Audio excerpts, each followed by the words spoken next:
Hoennshy by Fenix. Chapter EX Spike.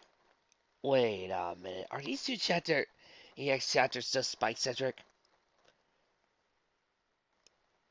Does anybody mind if I happen to just decide to go ahead and read both Spike chapters at once?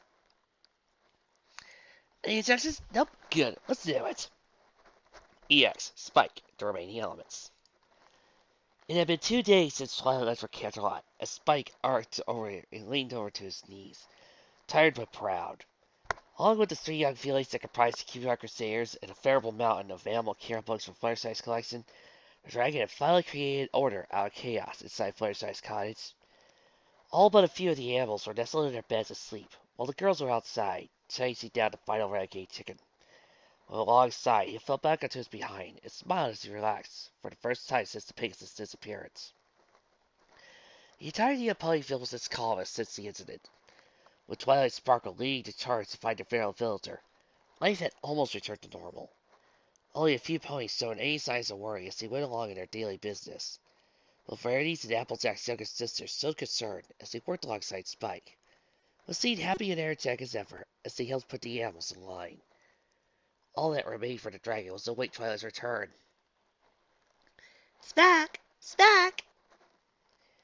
A yellow, red licorice-veined filly yelled as he burst through the front door. Be quiet, Apple Bloom, Spike husked her, looking around cautiously to make sure the animals continued sleeping. Don't want to wake the animals up again, and we'll have to do another 2 days of work. Oh, sorry, Spike, Apple Bloom said, lowering her voice to a whisper. Just want to say that we caught the last chicken. We're all done. She jumped to joy as her two friends joined her in the doorway. Great. Now I need to get over to the library and clean up a bit. Still haven't got all those books cleaned up from when I went looking for animal care books the other day, he said, weaving through the fillies to make his way to the library. We'll go with you, the orange-furred filly said. I'll just get bored over here with the animals asleep.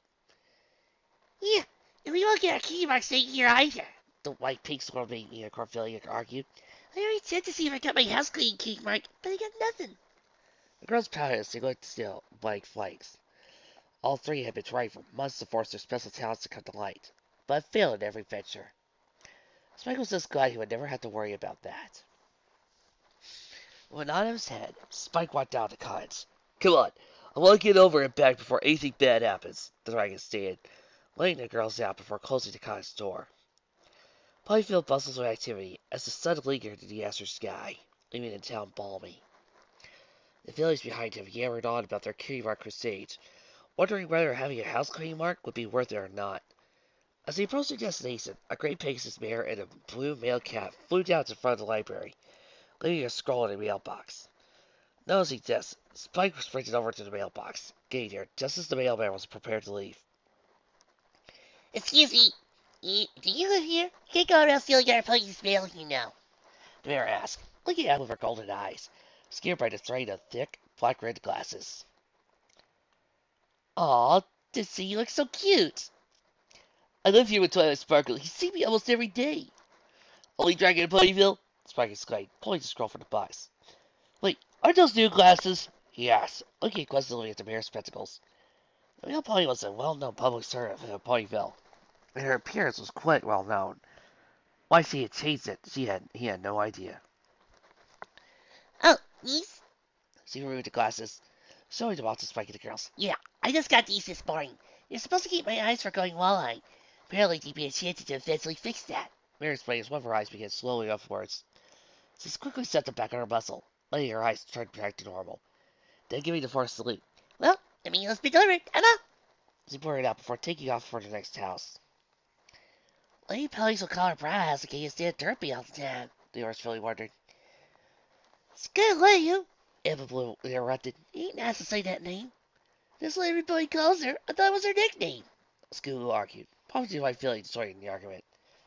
When Felix now had a heated argument regarding naming conventions, Spike rolled his eyes and decided to crack the seal on the lair. Digging his claw into the binding and letting the lair unfurl in his claws. Before he read the first word, he felt a lump form in his gullet, trying to force its way out. He experienced this many times before and knew what it was. He let it go freely, It smelled like the air he had from his mouth like a puff of his belt. Catching the feeling's attention, the he swirled into the air, materialized into a lair with a dark blue band binding it. He took a look at the insignia, knowing a white crescent moon where he was used to seeing a bright yellow and orange sun. Is this for Princess Luna? Spike wondered aloud, dropping the recently opened lair to pick up the royal scroll. With swift slash, he tore about the paper band and opened the lair, taking note of the regal, curved layers of ink compared to his sister's more casual penmanship. Curiously piqued, he began to read aloud of how it happened. Dear Twilight Sparkle's dragon assistant. Wait, she didn't even try to guess my name? He clamored, making the girls roll their eyes. Thou hast been summoned to Cranterlot by thy princess in regard to the element of magic's excursion outside Equestria's borders. We have sent a chariot to transport thou to our castle to report on what thou knowest regarding the disappearance of the element of kindness, and are required to escort the remaining elements to discuss the matters in the royal hall. Thy chariot shall arrive in 2 hours, which thou must take by royal decree. We await thy arrival with due patience. Sovereign Knight, Princess Luna of the Castle Carolot, Equestria. Wait, Twilight Equestria? Spike exclaimed in a panic. Why does Princess want to talk to me about this? Maybe that's what this letter is. Spike picked up the first letter, letting it hang from his claw. He scanned the parchment, equally recognizing the penmanship. As he read through the lengthy letter, his mouth all open to feel his curiosity. Is it from? It's for Twilight, saying she loves Equestria, the worried dragon said. Wait, it's Twilight. Does that mean Applejack and Randy went as well? The Apple Bloom wondered. I don't know. We'll find out when we get to Carolot. So why do they mean I need to bring the elements? Luna calls Twilight an element, but then tells me to bring them to the castle. Oh, the ponies who beat Nightmare Moon are gone. So how are we supposed to bring them here? Hey, what about those necklace things that came back from being Nightmare Moon? Saw Rainbow Dash parade around for a few weeks after that. Maybe she meant those. Skill hypothesized. Well, help you find them, and then you can come with you. I always want to see Caroline. Me too, Sleep Bell and Apple Bloom exclaimed. All right, couldn't hurt, I guess. I'll try to get Mrs. Cake to look at the cards again. I'm sure she'll be okay with it. I'm going to Jossy's house first, Scooter exclaimed, galloping out towards the east side of town. How are you going to get up there? You can't even fly, Apple Bloom yelled, ready to catch up to the enthusiastic filly. Let me see what you can't find them, Spike, Slee yelled, as he got towards Randy's boutique to find her sister's element. With a nervous chuckle, Spike barged through the front door of the library, tearing apart for Twilight's ornate crown. First he scoured the main room, scanning through each book to see if they had held out a place for it there. With every crown-sized book he searched through, he bolted upstairs, tearing apart the unicorn's room and study. He spared no shelf nor nook or cranny in his pursuit. Wound up with nothing. The crown was gone. Frankly, he searched out the observatory deck, then rushed back down the stairs out of the library. With time of the essence, he decided to get things squared away with Mrs. Cake and search for Pinky's element. He killed 2 birds with 1 stone. Spike ran down the road and approached the cake-themed sugar cube corner. The bakery was only in town and was where Pinky made her residence. Mr. and Mrs. Cake graciously rented out a room for her when she came to town from the rock farms of Stone Valley. He opened the door and spotted a bulky, blue earth-parting mare standing behind the counter, surrounded by various treats and sacrifices. Mrs. Cake, could you do me a huge favor? It has to do with Fluttershy's cards again, Spike Pan, running out the counter. Oh, sure. What is it? The mayor asked with a smile. I was summoned to Princess Luna to Carolot, and I need to bring the elements of Awry, including Pinky's. I can't leave Fluttershy's unattended, so could you go look after it while I'm gone? Mrs. Cake pulled out a sheet of paper from under the counter and looked it over, nodding and muttering softly to herself. Well, it looks like I have some time open. I can do it. If it's royal business, I'm sure it must be important. Great! Spike exclaimed. So, can I go on to Pinky's to look for a necklace? Of course, dear. Just don't make it messier than it already is. Mrs. Cake exclaimed, watching Spike hurried up the stairs. On the top floor lay 2 doors. One was closed, and one was open with the smell of saccharine air flowing from it. With keen knowledge of Pinky's love of sweets, he ran through the open door and found the beige-colored room covered in baking supplies, costumes, and prank devices. He waded through the mess, overturning every item to check over the elusive necklace, taking it longer to check every part of the floor than he anticipated. He hurriedly looked under the bed, noticing something with a glint of light lying on the dusty carpet. He reached in and grabbed a hold of it, feeling the cool metal on his claws before pulling it out to examine it. It was a gold necklace with an aquamarine balloon in the center, reflecting the sun's rays throughout the room. He had won. With Element and Ladder in tow, he rushed down the stairs and out the door, sprinting as fast as he could back to the library. As he approached the massive folk, he noticed the Kingmaker stairs waiting there with two of the elements laying on the grass. He ran as fast as his legs could carry him and joined the three, placing Pinky's element on the grass along with Rainbow Dash and Fluttershy's. This is it. That's only half. Couldn't find my sleepers, but Sleeves found Fluttershy's 11 upstairs. Apple Bloom said, picking up the butterfly seed necklace. Can't find rarities. He's normally so organized, Sleeve said, delivering to Scootaloo. Hey, Scootaloo, how did you get Rainbow Dash's house? You can't even fly. It's a long story, and it follows a large way catapult. Philly laughed, looking longingly at the red, lightning bolt-shaped ruby and Rainbow's necklace. Rainbow's house is awesome! There's so many wonderful posters and headbands up there, she explained, before donning a white cloth headband. Please, you take one of Rainbow's headbands, Apple Bloom accused. Of course not, Scootaloo snapped. A stern face radiated a smile as he touched the band. Spike lamented over the small hall, but tried to stay optimistic. Certainly the princesses didn't need all the elements. He thought as the sound of Pegasus cutting through the afternoon air diverted his attentions. In the sky, beating down from the horse Ponyville, were Luna's royal guards, donned in black and navy armor in the night guard, pulling a low, aerodynamic chariot behind them. Spike quickly ran into the library, grabbed a cloth bag off the shelf, and picked up the three necklaces, stuffed into their bag. He watched as the chariot only landed a few feet from them. Are you Spike, assistant to her royal majesty of the sun's personal student, Twilight Sparkle? One of the guards asked in a gravelly voice. Yes, sir, Spike replied nervously. The spikes of the guard's armor said he seriously outspied. The three fillies quickly hopped into the spear, along with Spike, braced themselves for a chariot ride. We're ready to leave, sirs, he said, prompting the Pegasus to spread their wings. Are those fillies with you? One of the guards asked. Yes, sir, Spike repeated, giving the Pegasus clearance to begin their takeoff before climbing in the air. Spike swallowed anxiously as they sped through the sky, watching as they soared over the air-free forest. With lightning speed, Caroline and the castle came closer as well as meeting his royal sisters. Ponyville, the forest, and the whole northern plains looked like specks as they continued their ascent, leaving all of them unscathed and frightened as they confronted the immense height. Majestic waterfalls came into clear view as they weaved through them and then arced over the cliff face, landing in the royal courtyard. Young Dragon had never been so nervous before in his short life. Not only had he been summoned to the castle, he had no idea what was happening to all his friends. He halted the chariot and approached the large, crimson doors of the castle. A guard posted on each side, watching Spike. The fillies walked towards them with a small canvas bag. "Halt! Go goes there!" A guard bellowed as for a ride, causing Spike to flinch. I was summoned by the princess for an important meeting, Spike explained, taking out Luna's message and holding out to the two unicorns. She was scanned the parchment, checking every inch inside. With a nod, the unicorns opened the castle doors, allowing Spike and the Kingmaker stairs into the halls. The royal heart is up the same staircase, at the end of the hall to your right. Thanks, Spike said, sinking with nervousness as he stepped into the lavender-colored halls of Carolot Castle. Spike, royal decree. The air in the castle was thick with anticipation as Spike and the three Kingmaker stairs made their way down the long hallway. At the end stood two massive paneled doors, both of them closing out the princess's throne room. Spike closed his weapon bag tightly, trying to let the tiny element necklaces calm him. What do you think they're talking about in there? Sleepbell asked. We'll find out pretty soon, Scootaloo replied as he reached the end of the hall. There was chatter emanating from the other side of the doors. Some voices sounded utterly distraught, while others seemed really anxious. With a deep breath, Spike pushed open one of the doors. The room was enormous. It looked like it could house at least 100 or more ponies without a problem. Careful stained glass lined the walls, ivory pillars holding up the high ceiling. Large, rectangular tables stared at them otherwise, seating many armored ponies and others in white and blue uniforms. At the head of the table sat both Celestia and Luna.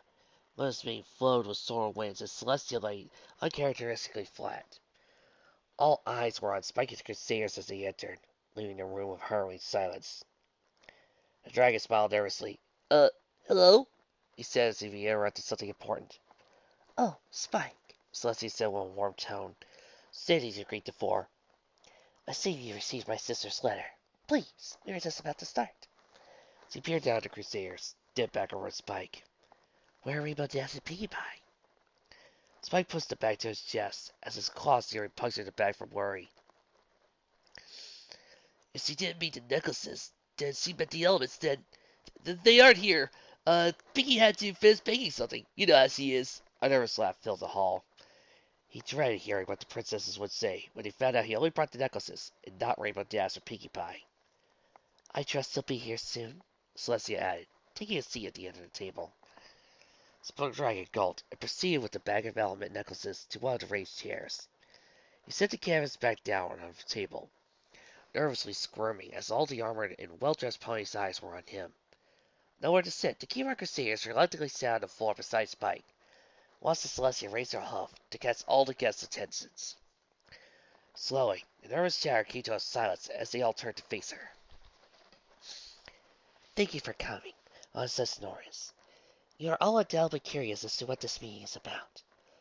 But you know that you must not speak of this with any pony outside of this room, Celestia began, turning a hard stare to the ponies assembled. The ponies assembled and one dragon nodded, a Spike's anticipation made him shift in his seat. Celestia took a deep breath and sighed, looking over at Luna before she began. A day ago, my student, Twilight Sparkle, left the country under my sister's direction to seek out Arcane Griswold's task. Celestia stated, prompting a murmur to course through the guests. She looked over at Luna, then back at the crowd. I'll let Luna explain the details. She spoke dispassionately. Spike noticed the darkened circles underneath the Alcorn's eyes in languid form. Luna stood from her seat and paced around the table. She took a deep breath. Twilight came to me in the Royal Archives to look up the counters for specific spells he had performed. After finding the original book, we found that the counter spells had been ripped out. A look of confusion washed over the officers, as Spike watched curiously. Another copy of the book is held within Mistress City's walls. Even in a current state, I trust that I needn't remind you all of the inherent danger. The guests began talking amongst themselves, as Spike looked down at the three villagers who stared just as confused. Do you know what she's talking about? Twilight never told me anything about that, Spike asked, receiving only shrugged shoulders and shaking heads in response. The stream and chatter ceased as one officer raised his voice. Please excuse the interruption, Princess, but where is this minstrel city? He asked, causing Luna to turn her head and shut the guard in a look of confusion.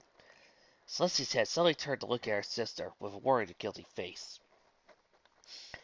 What is Minstrel City? Luna repeated scornfully. I thought officers had to visit at least primary school first. Spike looked nervously around the ponies. He never heard of Minstrel City either. From the way that the guards were looking at each other, neither had they. It's the only city within Phoenicia's borders. Don't tell me you have never heard of Phoenicia either. A concerning silence fell in the meeting room as the princess stood waiting the answer. Haven't heard of Phoenicia either, Princess, a guard stated matter-of-factly.